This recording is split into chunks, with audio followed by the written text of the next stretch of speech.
السلام علیکم ورحمۃ اللہ وبرکاتہ۔ کیا حال ہے دوستو؟ امید کرتا ہوں آپ لوگ سب خیریت سے ہوں گے۔ آج میں ویڈیو لے کر آیا ہوں ماہ نبوت طلوع ہوا۔ یہ ہمارا سیرت النبی قدم بقدم سیریز جو چل رہی ہے، پہلے جو ہم نے ویڈیو بنائی تھی 100 اونٹوں کی قربانی، اس سے آگے کا چیپٹر ہم انشاءاللہ شروع کریں گے، جس میں ہم نے بتایا تھا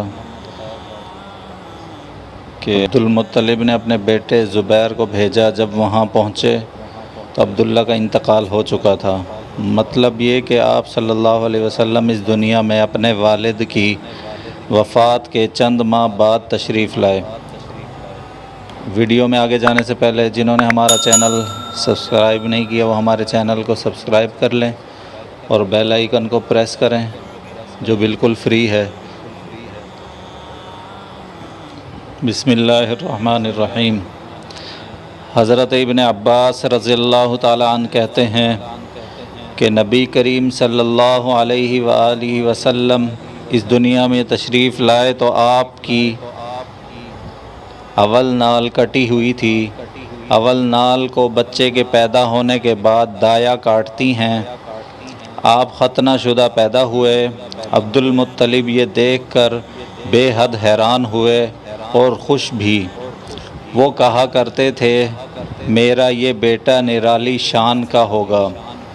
آپ کی پیدائش سے پہلے مکہ کے لوگ خشک سالی اور قحط کا شکار تھے، لیکن جوں ہی آپ کے تشریف لانے کا وقت قریب آیا، بارشیں شروع ہو گئی، خشک سالی دور ہو گئی، درخت ہرے بھرے ہو گئے اور پھلوں سے لد گئے، زمین پہ سبزہ ہی سبزہ نظر آنے لگا۔ پیدائش کے وقت آپ اپنے ہاتھوں پر جھکے ہوئے تھے، سر آسمان کی طرف تھا۔ ایک روایت کے الفاظ یہ ہیں کہ گھٹنوں کے بل جھکے ہوئے تھے، مطلب یہ کہ سجدے کی سی حالت میں تھے۔ آپ کی مٹھی بند تھی اور شہادت کی انگلی اٹھی ہوئی تھی، جیسا کہ ہم نماز میں اٹھاتے ہیں۔ حضور انور صلی اللہ علیہ وسلم فرماتے ہیں جب میری والدہ نے مجھے جنم دیا تو ان سے ایک نور نکلا، نور سے شام کے محلات جگمگا اٹھے۔ آپ صلی اللہ علیہ وسلم کی والدہ سیدہ آمنہ فرماتی ہیں محمد صلی اللہ علیہ وسلم کی پیدائش کے وقت ظاہر ہونے والے نور کی روشنی میں مجھے بصرہ میں چلنے والے اونٹوں کی گردنیں تک نظر آئیں۔ علامہ سہیلی رحمہ اللہ نے لکھا ہے کہ جب آپ پیدا ہوئے تو آپ نے اللہ کی تعریف کی۔ ایک روایت میں یہ الفاظ آئے ہیں اللہ اکبر کبیرا والحمد للہ کثیرا وسبحان اللہ بکرۃ واصیلا۔ اللہ تعالیٰ سب سے بڑا ہے، اللہ تعالیٰ کی بے حد تعریف ہے، اور میں صبح و شام اللہ کی پاکی بیان کرتا ہوں۔ آپ کی ولادت کس دن ہوئی؟ اس بات پر سب کا اتفاق ہے کہ وہ پیر کا دن تھا۔ آپ صبح فجر طلوع ہونے کے وقت دنیا میں تشریف لائے۔ تاریخ پیدائش کے سلسلے میں بہت سے قول ہیں۔ ایک روایت کے مطابق 12 ربیع الاول کو پیدا ہوئے، ایک روایت 8 ربیع الاول کی ہے، ایک روایت یہ ہے کہ 2 ربیع الاول کو پیدا ہوئے۔ اس سلسلے میں اور بھی بہت سی روایات ہیں۔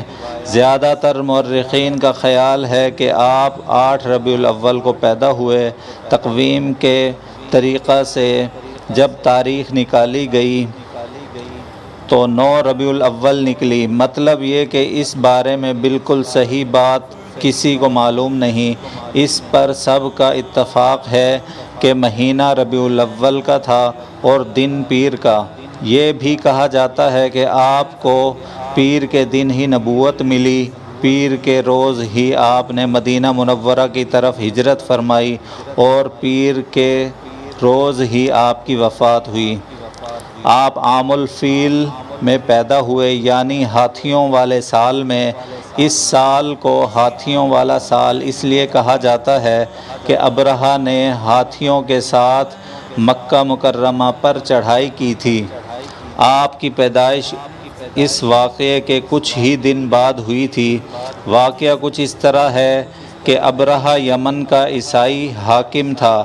حج کے دنوں میں اس نے دیکھا کہ لوگ بیت اللہ کا حج کرنے جاتے ہیں۔ اس نے اپنے لوگوں سے پوچھا، یہ لوگ کہاں جاتے ہیں؟ اسے جواب ملا، بیت اللہ کا حج کرنے کے لیے مکہ جاتے ہیں۔ اس نے پوچھا، بیت اللہ کس چیز کا بنا ہوا ہے؟ اسے بتایا گیا پتھروں کا بنا ہوا ہے۔ اس نے پوچھا، اس کا لباس کیا ہے؟ بتایا گیا، ہمارے ہاں جو دھاری دھار کپڑا جاتا ہے اس سے اس کی پوشاک تیار ہوتی ہے۔ ابرہہ عیسائی تھا۔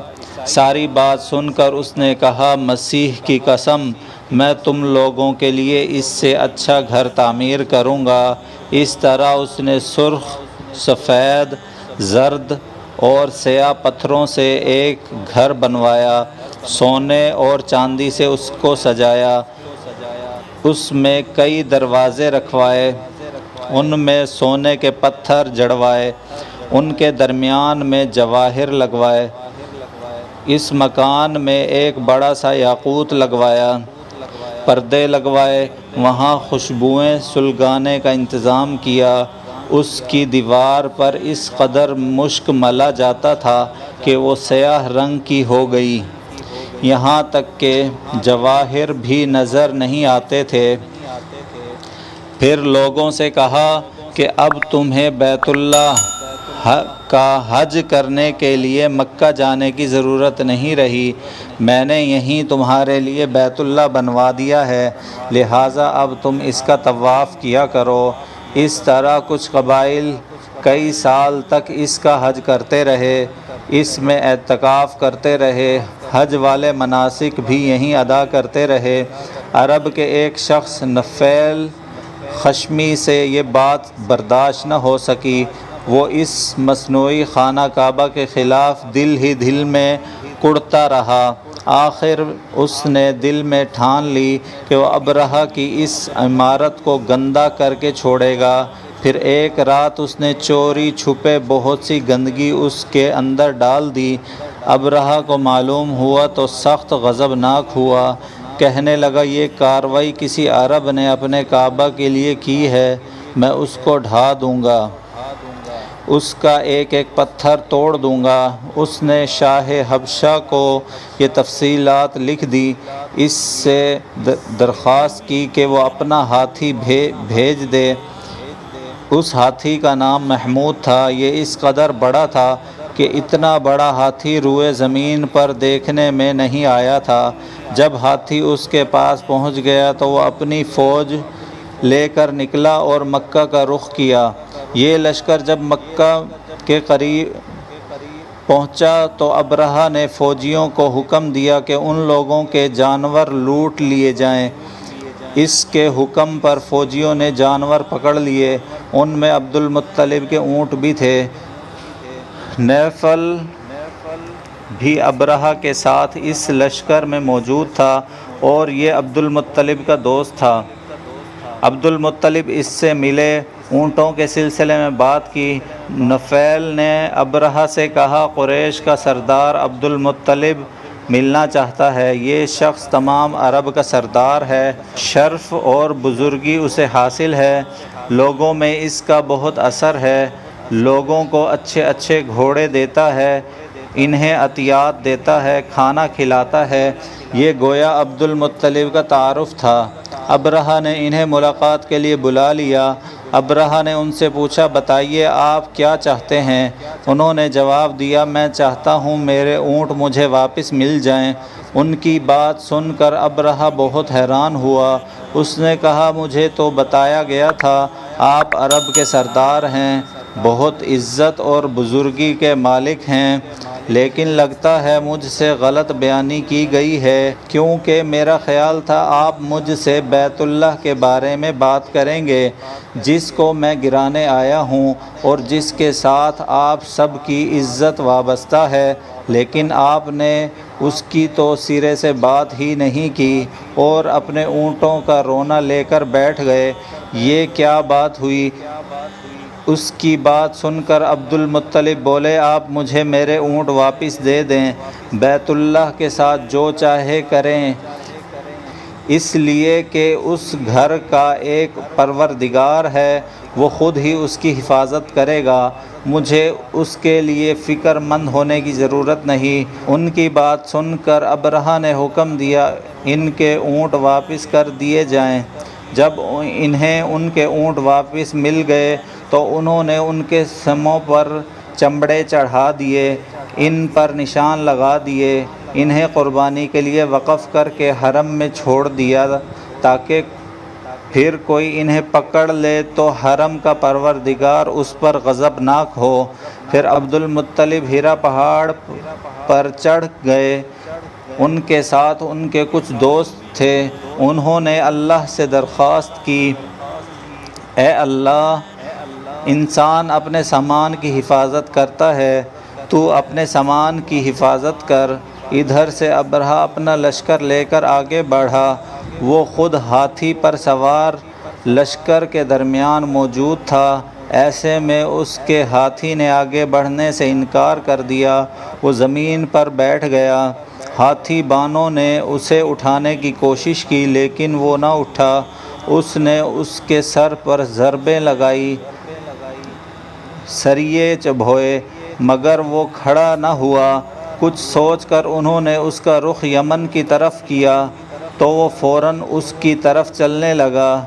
اس کا رخ پھر مکہ کی طرف کیا گیا تو پھر رک گیا۔ ہاتھی بانوں نے یہ تجربہ بار بار کیا۔ آخر ابرہہ نے حکم دیا ہاتھی کو شراب پلائی جائے تاکہ نشے میں اسے کچھ ہوش نہ رہ جائے اور ہم اسے مکہ کی طرف آگے بڑھا سکیں۔ چنانچہ اسے شراب پلائی گئی لیکن اس پر اس کا بھی کوئی اثر نہ ہوا۔ پیارے دوستو، ہماری ویڈیو کا اختتام ہوتا ہے یہاں پر۔ ہم نیکسٹ ویڈیو میں انشاءاللہ ابرہہ کا انجام سماعت کریں گے اور اس پہ ویڈیو بنائیں گے انشاءاللہ۔ ہماری ویڈیو کو اپنے دوستوں کے ساتھ شیئر کریں اور ہمارے چینل کو سبسکرائب کریں۔ ملتے ہیں انشاءاللہ نیکسٹ ویڈیو میں، تب تک کے لیے مجھے اجازت دیجیے۔ اللہ حافظ۔